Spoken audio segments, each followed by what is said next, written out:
نحمده ونصلي ونسلم على رسوله الکریم بسم اللہ الرحمن الرحیم۔ محترم ناظرین، ایسا مانا جاتا ہے کہ ہر ایک کو دولت مند بننے یا زندگی میں کامیاب ہونے کے لیے یکساں مواقع ملتے ہیں، مگر کیا یہ خیال واقعی ٹھیک ہے؟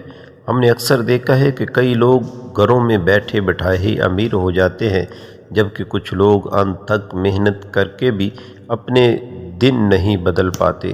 یقیناً مستقبل کی پیش گوئی کوئی نہیں کر سکتا، لیکن مفسرین نے 5 ایسے خواب بتائے ہیں کہ اگر وہ آپ دیکھتے ہیں تو ان کی تعبیر کے مطابق آپ کو ضرور بے شمار مال و دولت ملنے والا ہے۔ انسان جو کام پسند کرتا ہے اس کو وہ بڑے ہی اچھے طریقے سے سر انجام دیتا ہے۔ وہ رات دن محنت کر کے اپنے کام میں نام کمانا چاہتا ہے، اپنے کام میں ماہر ہونا چاہتا ہے۔ انسان جو بھی کام پسند کرتا ہے اس کو بڑی ہی دلچسپی کے ساتھ سر انجام دیتا ہے۔ جب انسان اپنے کام کو بڑی دلچسپی سے کرتا ہے، اس میں سے کچھ کام ایسے بھی ہوتے ہیں جو انسان پر زوال لاتے ہیں، کچھ ایسے کام بھی ہوتے ہیں جن سے انسان کی ترقی کی راہ پر گامزن ہو جاتا ہے۔ کبھی بھی کام کو کرنے کے لیے انسان کو مشکلات اور آسانیوں کا مقابلہ کرنا پڑتا ہے۔ آئیے پہلے آپ کو حضرت علی رضی اللہ تعالیٰ عنہ کا ایک واقعہ سنائیں، پھر آپ کو 5 خوابوں کے بارے میں بھی آگاہ کریں گے۔ ایک دفعہ حضرت علی رضی اللہ تعالیٰ عنہ عوام کو درس دے رہے تھے، ان کو حضور صلی اللہ علیہ وسلم کی احادیث مبارکہ سنا رہے تھے، واعظ و نصیحت کر رہے تھے، لوگوں کو خوبصورت زندگی گزارنے کے طریقے بتا رہے تھے۔ حضرت علی رضی اللہ تعالیٰ عنہ نے فرمایا کہ میں نے بیکاریوں کو بادشاہ بنتے ہوئے دیکھا ہے، میں غریبوں کو امیر ترین بنتے ہوئے دیکھا ہے، ایسے امیر کہ جو نہ صرف دنیا میں امیر ہوں بلکہ آخرت میں بھی نیکیوں سے مالا مال ہو جاتے ہیں۔ وہ دنیا میں بھی اچھی زندگی گزارتے ہیں اور آخرت میں بھی۔ حضرت علی رضی اللہ تعالیٰ عنہ سے پوچھا گیا کہ وہ آدمی کیسے بیکاریوں سے بادشاہ بنے، تو آپ رضی اللہ تعالیٰ عنہ نے فرمایا کہ وہ لوگ 5 عمل کرتے تھے۔ لوگ کہنے لگے امیر المؤمنین ہمیں بھی بتائیے وہ 5 کام کون سے ہیں؟ آپ فرمانے لگے ہم پرندوں کو ہر روز دانہ ڈالا کرتے تھے۔ حضور صلی اللہ علیہ وسلم کا فرمان ہے کہ جس گھر میں پرندوں کو دانہ اور پانی ملتا ہو وہ گھر کبھی بھی غریب نہیں ہو سکتا۔ اللہ تعالیٰ اس گھر میں کبھی بھی غریبی نہیں دیکھ سکتا۔ اللہ تعالیٰ اس گھر میں رزق کی کمی نہیں لاتا۔ حضور صلی اللہ علیہ وآلہ وسلم نے فرمایا کہ گھروں میں پرندوں کے لیے دانہ اور پانی رکھا کرو، جب وہ تمہارے گھر سے گزرے تو ان کو پتہ ہو کہ اس گھر کی چھت پر دانہ اور پانی رکھا ہوتا ہے، وہ یہاں پیٹ بھر کر کھا جائیں تو ان کے دل سے دعا نکلتی ہے۔ اللہ تعالیٰ آپ کے اس عمل پر بہت ہی خوش ہوتا ہے۔ جب انسان اللہ تعالیٰ کی مخلوق کی بھوک اور پیاس مٹاتا ہے تو اللہ تعالیٰ اپنے نیک بندوں کا یہ عمل دیکھ کر مسکراتا ہے۔ جب پرندے کسی گھر سے دانہ کھا کر جاتے ہیں تو وہ دعا دیتے ہیں، اے مالک تجھے تیری وحدانیت کا واسطہ، تجھے تیری رحیمی کا واسطہ، تو بھی ان لوگوں کے لیے رزق عطا کر جو ہم کو کھانا کھلا رہے ہیں۔ اسی طرح اللہ تعالیٰ برکت کے تمام دروازے اس گھر کی طرف کر دیتا ہے جس گھر میں پرندوں کو دانہ اور پانی ڈالا جاتا ہے، تو اللہ تعالیٰ اس گھر سے تمام مشکلات کو آسان فرما دیتا ہے، اس گھر میں رزق کی کمی نہیں آنے دیتا۔ حضرت امام جعفر رضی اللہ تعالیٰ عنہ فرماتے ہیں کہ جو انسان صبح اٹھے یہ عمل کرتا ہے، پرندوں کا پانی اور دانہ ڈالتا ہے، تو اللہ تعالیٰ اس بندے پر 3 فرشتوں کی ڈیوٹی لگا دیتا ہے کہ وہ صبح دوپہر شام ان کے ساتھ ہی رہے۔ پہلا فرشتہ اس کی عزت بڑھاتا ہے، دوسرا فرشتہ اس کا رزق بڑھانے کا سبب بنتا ہے، تیسرا فرشتہ اس کی عزت بڑھانے کا سبب بنتا ہے۔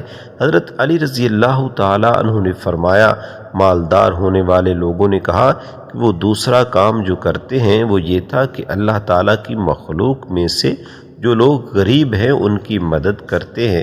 جو بندہ غریبوں کی مدد کرتا ہے اللہ تعالیٰ اس کو کبھی بھی غریب نہیں کرتا۔ بندے کی عبادت بندے کو وہ مقام حاصل عطا نہیں کرتی جو کہ غریبوں کی مدد سے مقام حاصل ہوتا ہے۔ ایک بدو جس کی بیوی کو بچہ ہونے والا تھا، بچے کی پیدائش کا وقت آیا تو اس بدو کے گھر میں کوئی پیسہ نہ تھا۔ یہ بہت پریشان تھا کہ گھر میں کوئی پیسہ نہیں ہے، بچے کی پیدائش کا وقت آ گیا ہے۔ بدو اور اس کی بیوی محلے میں ہمسایوں کے پاس گئے۔ بدو نے کہا کہ ہم کوئی قرض لے لیتے ہیں۔ ہمسایوں نے ان کو کچھ نہ دیا تو بدو کے ذہن میں ایک بات آئی کہ کیوں نہ میں مدینے میں چلا جاؤں، میں اپنے پریشانی خلیفہ اسلام حضرت ابو بکر رضی اللہ تعالیٰ عنہ کے پاس لے کر جاتا ہوں، مجھے امید ہے کہ حضرت ابو بکر رضی اللہ تعالیٰ عنہ میری مدد ضرور کریں گے۔ یہ بدو مدینے کی طرف جا رہا تھا۔ جب وہ مدینے کی سرزمین پر پہنچا تو اس کو شام ہو گئی۔ بچے کی پیدائش کا وقت بہت ہی قریب تھا۔ انہوں نے فیصلہ کیا کہ ہم یہاں ہی خیمہ لگا کر رات بسر کر لیتے ہیں، صبح ہوتے ہی حضرت ابو بکر رضی اللہ تعالیٰ عنہ کے پاس چلے جائیں گے۔ جب رات کا آخری پہر ہوا تو بیوی درد کی وجہ سے چیخنے لگی۔ بچے کی پیدائش کا وقت قریب تھا، فجر کی اذان ہونے والی تھی۔ وہ یہ بات ایک دوسرے کو کہہ رہے تھے کہ حضرت ابو بکر رضی اللہ تعالیٰ عنہ کے پاس جاتے ہیں۔ حضرت ابو بکر رضی اللہ تعالیٰ عنہ کا یہ معمول تھا کہ رات کے وقت مدینے کی گلیوں میں گردش کیا کرتے تھے کہ اللہ تعالیٰ کی مخلوق میں سے کوئی پریشان تو نہیں۔ وہ لوگوں کی دیکھ بھال کرتے تھے، لوگوں کے حالات کا خیال رکھتے تھے، لوگوں کے حالات کو معلوم کرتے تھے۔ اس رات بھی حضرت ابو بکر رضی اللہ تعالیٰ عنہ گشت کر رہے تھے۔ آپ نے دور سے دیکھا کہ ایک خیمہ ہے جس میں روشنی جل رہی ہے۔ حضرت ابو بکر رضی اللہ تعالیٰ عنہ نے اپنے غلام کو فرمایا کہ جا کر دیکھو کوئی مسافر تو خیمہ لگا کر نہیں بیٹھا ہوا۔ جب غلام اس خیمے میں گیا تو اس نے غلام کو کہا کہ میری بیوی حاملہ ہے، مجھے مدد کی سخت ضرورت ہے۔ غلام خیمے سے واپس آیا، اس نے ساری صورتحال حضرت ابو بکر رضی اللہ تعالیٰ عنہ کو بتائی۔ حضرت ابو بکر رضی اللہ تعالیٰ عنہ باگے باگے اپنے گھر میں گئے۔ آپ رضی اللہ تعالیٰ عنہ نے اپنی بیوی کو اٹھایا کہ اگر تم کو ثواب مل رہا ہو تو تم ثواب حاصل کرنا چاہو گی؟ بیوی نے جواب دیا کہ میں ضرور حاصل کرنا چاہوں گی۔ حضرت ابو بکر رضی اللہ تعالیٰ عنہ نے فرمایا کہ اٹھو، میرے یار کی بیوی بہت تکلیف میں ہے، تھوڑی دیر تک بچے کو جنم دینے والی ہے۔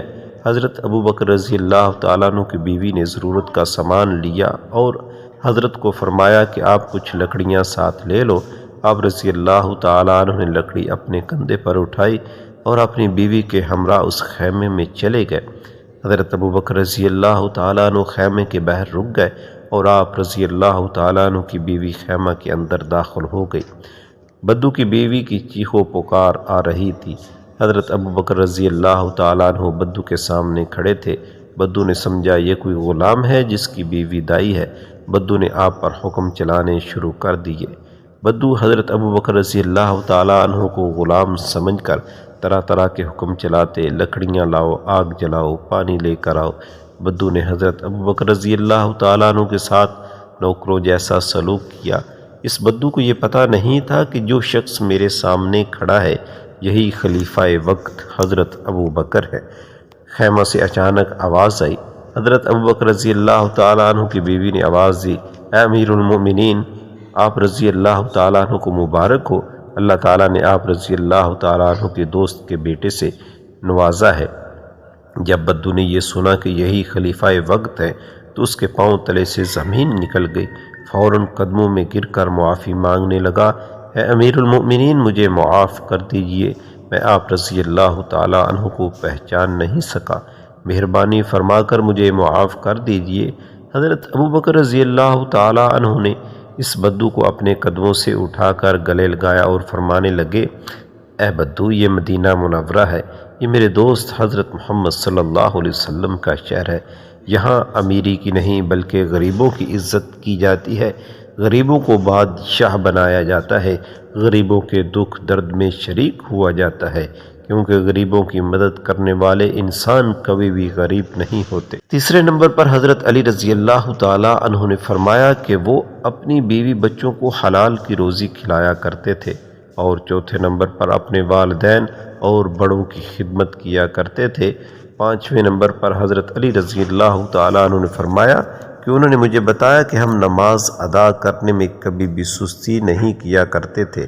انہوں نے کہا کہ ہم آج بھی ان 5 کاموں کا دامن نہیں چھوڑتے، یہی وجہ ہے کہ ہم دن بدن امیر ہوتے جا رہے ہیں۔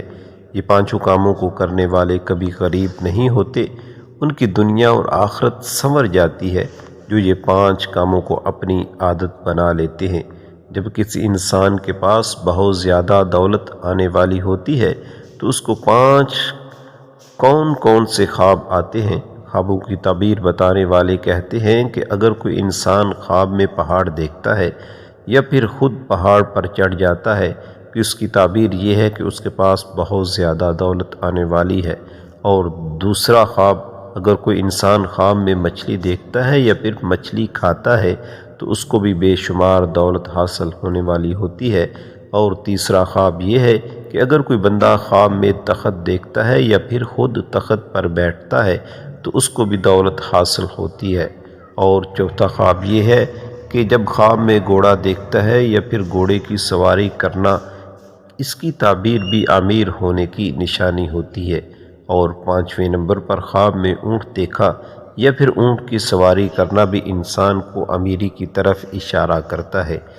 ان سب خوابوں کی تعبیر ایک ہی ہے کہ اللہ تعالیٰ آپ کو بہت جلد ہی امیر کرنے والا ہے۔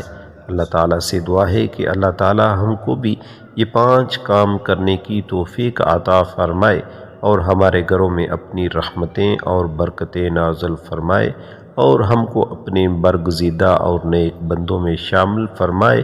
اللہ رب العزت کی ذات ہم سب کی پریشانیاں ختم فرمائے اور ہمیں اپنے غیب کے خزانوں سے ہماری مالی امداد فرمائے اور ہمیں قرضوں سے نجات عطا فرمائے۔ آمین یا رب العالمین۔